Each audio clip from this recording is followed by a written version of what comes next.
What's going on, friends? Welcome back to the sixoneindie Showcase, another developer interview. Mike here with Kyle on the sixoneindie side of things. Hi, Kyle. Hello, Mike.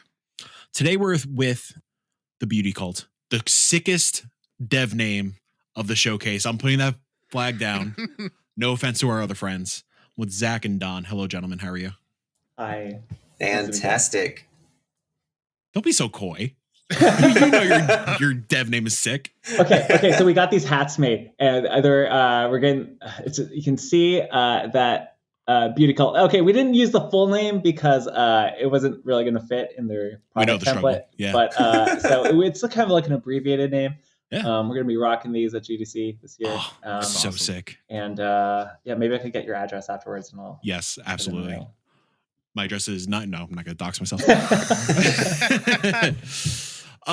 Gentlemen, a very basic question to kick things off. Who are you? Okay, we're indie game developers. That's it could start and stop right there. You know, we're indie ass game developers, and that's it's really hard to pin down what exactly indie means. A lot of times it means AA and multi-million-dollar budgets, and that's actually not what we are.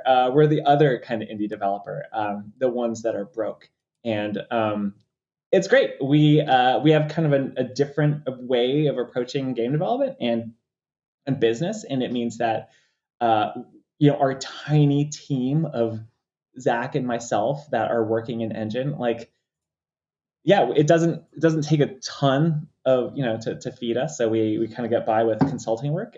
We work on really cool projects, but we really drive our own creative work. We want to be the Beauty Cult. We want to be the Jim Henson workshop of indie video games that make crazy, imaginative, cutting edge video games, and that's who we are. On that note, gardenvania. Trying to launch a whole nother subgenre of Metroidvania. So where'd that idea come from? Zach. Oh, that's a ton. That's a tough question. Yeah. We actually really struggled to figure out what our game was. We had a couple of ideas floating around, a couple of pretty radical concepts, and none of them would make it into an elevator pitch. They were 5 to 10 minute explanations of what the heck do you do in our game, and then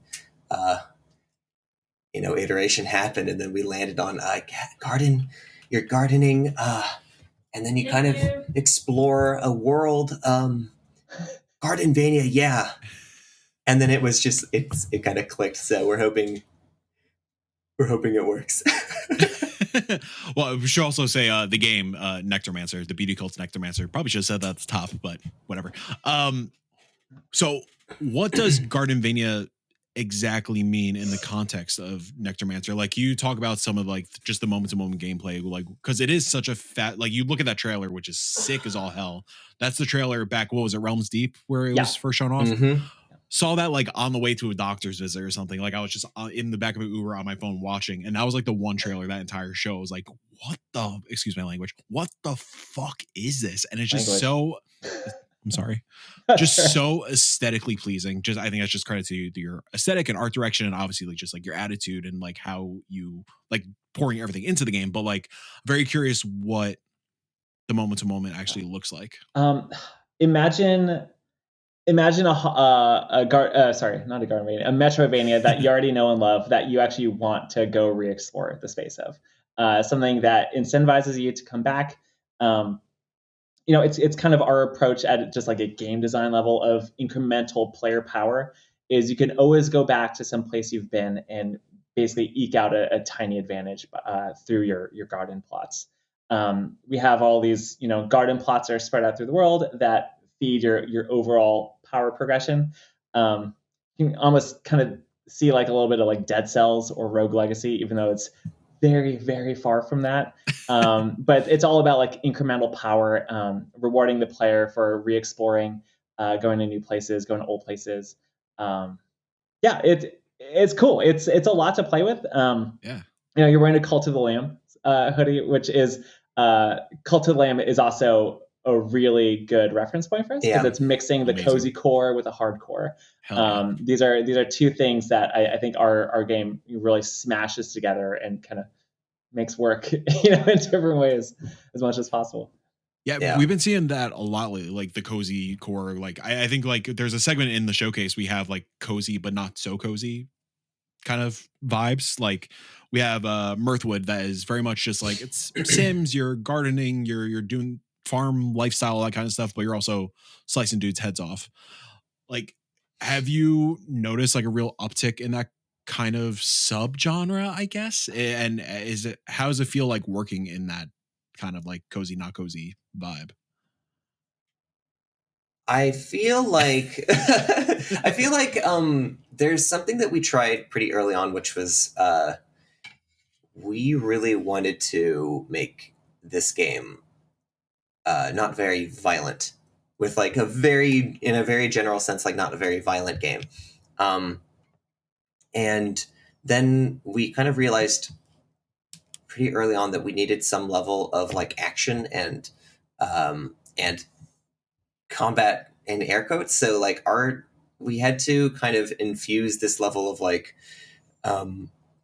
hack and slash with our cozy kind of sit at home and water your succulents kind of vibe. And the way we wound up doing that was by making all of the seeds that you plant also like a projectile of some kind that you can throw at a monster. Or we don't have like living enemies. Like you're not murdering things. You're kind of like destroying constructs that are invading the forest. It's very we're very conscious of like the idea of going around and like murdering and then colonizing the forest. Like that's not what this game is about.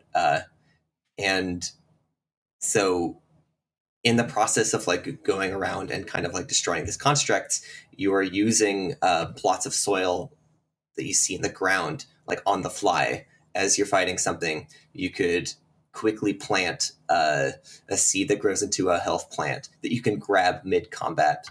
And so I think this was our biggest challenge, was like, how do you make that both like fun and engaging and also not confusing and like cumbersome to play with? We had like a bunch of iterations of like the mechanic, and I think where we've landed is pretty solid. Yeah, I was gonna say like it must be so challenging because obviously I know nothing about video games and game development, but I'd imagine trying to come up with a concept that is not about murdering or not traditional combat must be like such a massive hill to climb. Yeah. It is, I think we're on our 5th or 6th iteration of what like gardening combat is, because it's an unsolved problem, right? And I think, to answer your question about like, hey, are we seeing games like this? Not really, because it's, we at least know that we're running into things that we don't really have a lot of reference points. I would actually love a list of things that you've seen that are kind of in that space, because it's really time expensive to figure this stuff out. But we like where it's at. Where did that process start to come up with the gardenvania, and like what did iteration 1 look like compared to where we are now? Massively procedural plants that were fully procedural and fully procedurally rendered, that had like incredibly exquisite branching structure and individually simulated leaves and flowers that grew, and then you could slice through it. But when you wound up like the tree turned into your city, you're like, oh, I could spend all my time here, and that's fine, but it doesn't really feed the exploration drive that we need the player to go to. So we've been kind of scoping down the proceduralism, which we still have, except it's not at that scale. And we've been going smaller and smaller, going faster and faster. We've iterated a lot. We've tried a lot of different kinds of abilities, a lot of different kind of gardening verbs. We let the player go underground for a bit. Like they could actually shoot a seed into the ground, but then they would control the roots because like procedural good, right? Not really. Not really. It's more like procedural pain in the ass and maybe not so great. And then you saw Elden Ring go underground. And you're like, no, we can't outshine FromSoft. We got to scrap this. Well, we're gonna make them look bad. Let them have it. We gotta let them have it. Those little guys, Yeah. little Miyazaki, Small indie game company. small indie studio from software. I Yeah. also love how there's not sure if either of you have gotten a chance to play it yet or see it yet, but Ultros is very much another like Metroidvania that has gardening and plant life kind of mechanics to it, and is also visually so striking. And Yeah. and Nectarmancer is also visually so striking. What goes into finding like a visual identity for your gardenvania? That's a tough one. That's a question for me. It's so we're working with pixel art, right? But we're being really liberal with the amount of effects, and we're not like constraining ourselves to bit size. This isn't a 64-bit game. I think a lot of people would agree that it's what's the word? It's like ultra bit. Ultra bit. It's an ultra bit. There's no limit. Ultra bit. Right, ultra bit, and we're the first thing that we did was kind of like unshackle ourselves from those constraints. Things like rotating pixels, like you're gonna see them. It's fine, but it's gonna make for a prettier picture and a more beautiful gameplay in the process. And but the fact that we're pixel art also means that we can take advantage of a lot of really interesting kind of like abstractions of things. I'm pulling a lot of inspiration from like traditional works like comics and ink drawings, and really trying to establish like a style that feels real despite being like completely digital is really hard to do, but it's pretty fun, and I think it's making even if I don't land on exactly that execution, it's creating something that's pretty cool and hopefully pretty memorable in the process. Yeah, I think like even granted this is just based off the trailer, but a lot of the shots like you're using like film terminology, I guess, like a lot of the blocking, a lot of the framing, a lot of just the camera movement is very loose and like it's way more cinematic, and yeah, it does create that like memorable sensation and definitely helps it stand out from the pack, because obviously like in the indie space there are a lot of pixel art games, but like this is like one of those titles that even back from that Realms Deep show, it, and I'm not just saying this because you're standing in front of me, it's one of those games that like definitely has not left my mind. Like no joke, because each night during the open submission process, Kyle, myself, and some other members of the crew would go through like 100 150 per night, and when you guys submitted, instantly stopping me in my tracks. I was like, no, Kyle, it doesn't matter, they're fucking in, like I don't care, doesn't matter, put them You in make that the sound final like I was spreadsheet. against including them. But it was like Absolutely before, not. It was a slam dunk.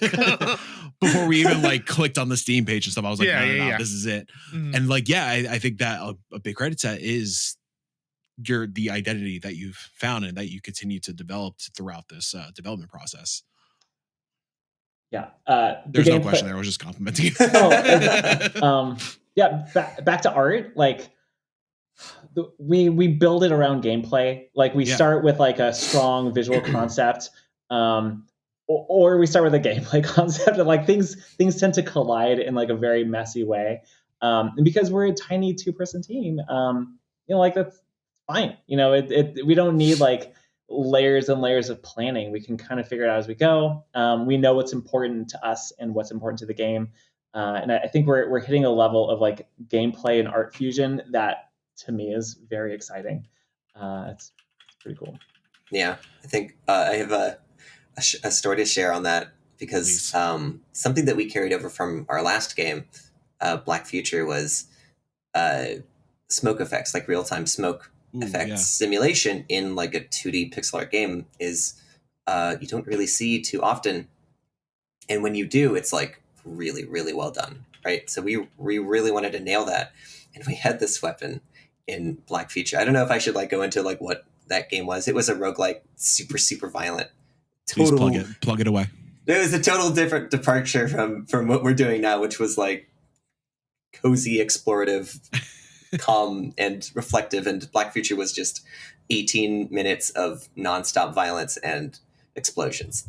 Half of the weapons that you equip like can kill you just as much as anyone else. But we had this weapon called I think it was the Blood Lance, and it was a sword that it just healed you the way we made it look had little red smoke clouds pop out of enemies, and then you would vape it into you.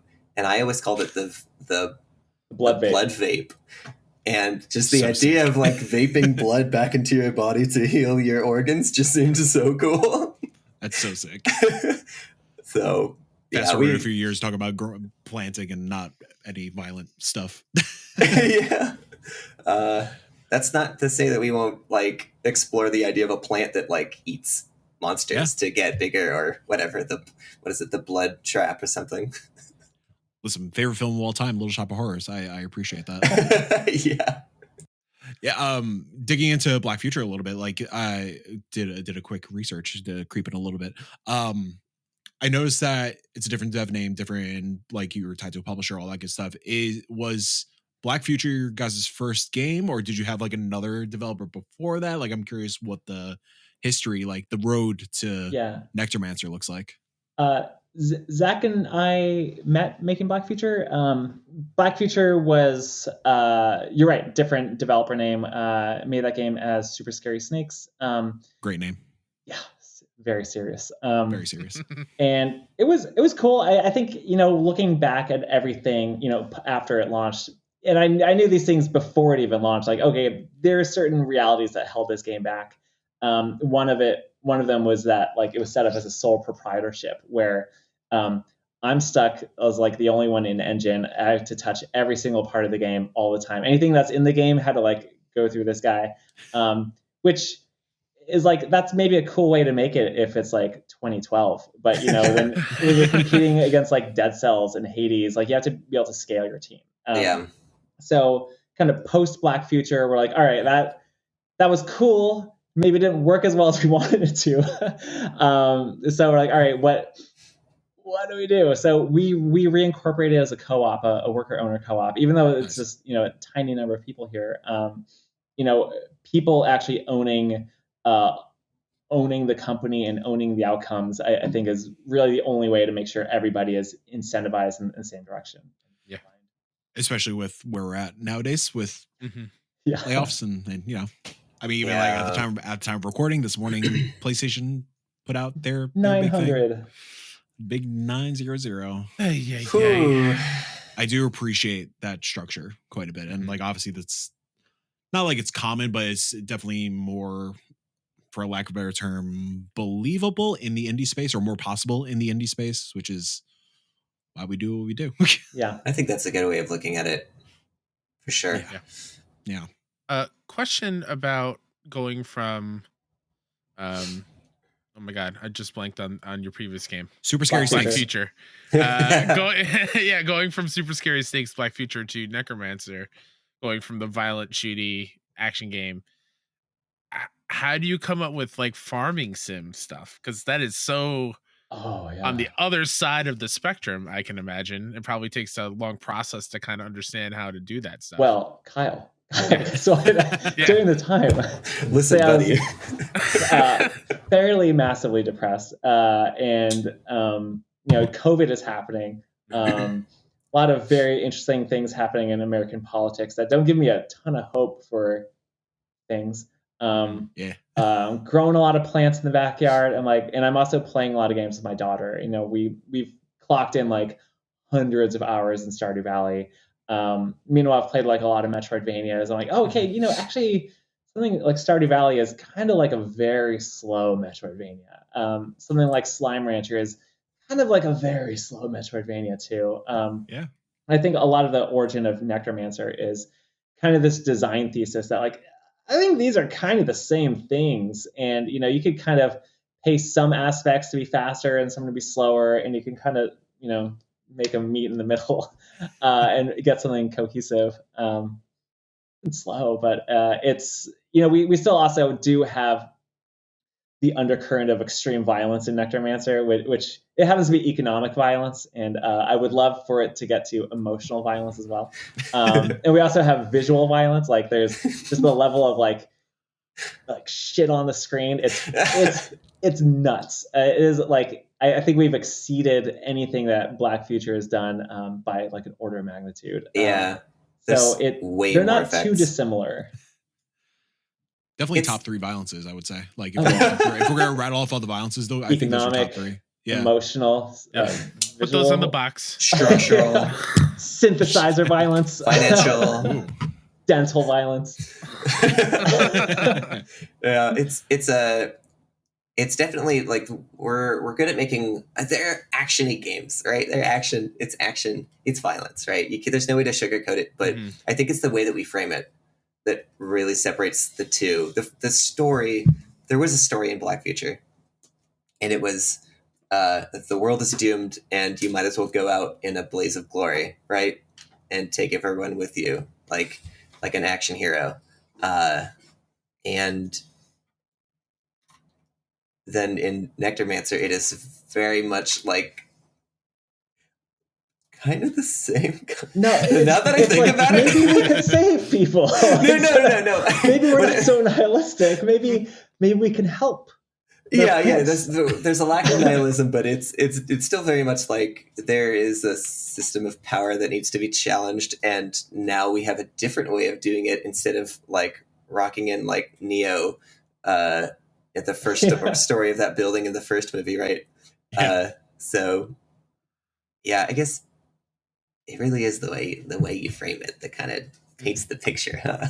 Like going back to the idea of like, oh, you're not like claiming land, like you're not taking the soil that other plants like would otherwise need. In a way that I like to look at it is that the forest itself is a character, and we personify it in a lot of different ways. And in this way, it's granting you permission to plant here. You are earning the right to like plant the seeds to help you with your quest, and it's very much aware of like what you're trying to do. So it's like a mutual relationship, in the same way that you're sort of clearing out these like automatons. Some of the first enemies we had in the trailers are like these massive spider automatons that like they capture plants and they use them against you, and you earn seeds by like relinquishing those plants. You're definitely doing the forest a favor by doing this. So it's like super violent, but you're not like crazy, I guess. Yeah, makes sense. Yeah. We're all for violent over here. We like the violent games. New Yorker born and raised. I'm all about the violence. I have a loaded question. Well, I have a fun thing, then a loaded question. The fun thing, Nectarmancer, similar to the dev name, dope as hell. Was that just like where did the name come from? Obviously, it's very lore-based, story-based, I'm sure, but like, was it like the name popped up first and then you kind of dug into it, or was it like concept and then name? It was a bit of an accident. Originally, both the studio and the game were called the Beauty Cult, which is like, hey, let's do something really radical and release it like it's a Wilco album or something. I was gonna say very self-titled album vibes. And in some like initial like dialogue that we're doing, like one of the characters, they're talking to our main character Aisa, like, oh yeah, I hear you're the new Nectarmancer, and that was just like, just like top domed it right into the text editor, and I kind of like that. And then a year later we're like, what if our game were called Nectarmancer? And then just like, what if we named everything that? Yeah, so it's like everything else that we've done on this game. It's been iterative. It's had a lot of V1s that came before it. Sure. Yeah. It kind of piggybacking off that. What was because obviously the game, like the official title is called The Beauty Cult's Nectarmancer. You don't really see that a lot in video games unless it is Hideo Kojima's Death Stranding 2 or something like that. So what gives you the right to compare yourself to Kojima, I guess? Oh, yeah. Well, more seriously, what, like, obviously that was a purposeful choice. Like, what was the thinking behind, like, keeping the dev name tied to the official title? It wasn't clear if we were going to work with a publisher or not. Gotcha. And it wasn't clear to what extent we would work with a publisher. I have kind of a lot of feelings about their model and how they value the labor that a developer does, but still they are the guys with the bags of money, right? And you need a bag of money to make a game. So I wanted to make sure that as a labor focused team, as a worker owner co-op, we recognize the value of that labor. So the name of the team that makes it is part of the name of the game. they're inseparable. So yeah, and I also like it when Jim Henson does it. So. Yeah, it's dope. Own it. Yeah, Yeah. I love that so much. Yeah, I think our when we were writing the script for the actual showcase, like that was our like lead in for introducing the game was like, yeah, I don't know what's more dope, the dev name or the game name. Or both. Yeah, and then the loaded question, kind of common theme that has been kind of naturally popping up in a lot of these dev conversations is like what indie means to everybody. And like something I noted earlier on from our conversation is quote unquote figure it out as we go. And I think that is so intrinsically indie and the indie scene. So I'm curious, like, yeah, what does indie mean to you guys? Zach, what do you think? What do I think? What does indie mean to us? There's no wrong answer. I think the most people would agree that it's going to boil down to like a scope thing. The scope of your game sort of determines like whether you're this kind of team or that kind of team. But I think a more nuanced answer would be direction, right? You mentioned iteration and kind of doing it by the seat of your pants kind of stuff. Trying something out and seeing if it works and kind of letting it happen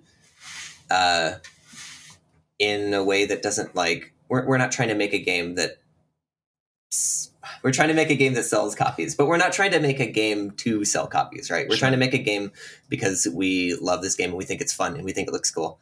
And that kind of comes first before a lot of other things.